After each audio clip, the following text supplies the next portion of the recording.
12-oktyabr bugun. Shu 15-20 kun, shu bir oyga yaqin bo'ldi. Indiyskiy Seren lager stremiya deydi. Shundan qalamcha qilib ko'kartirgani qo'ygandik. Hozir mana shu bittasini tortib ko'rsam, chiqishi qiyinroq bo'ldi. Menimcha shuni tomiri bor shekilli.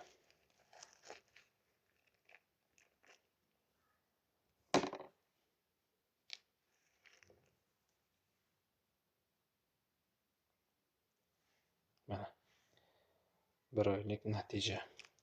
To'g'ri 100% bo'lmasligi mumkin hammasida. Indiyskiy Seren bu gurgut cho'pidan ham ingichka bu shoxi. Tomir.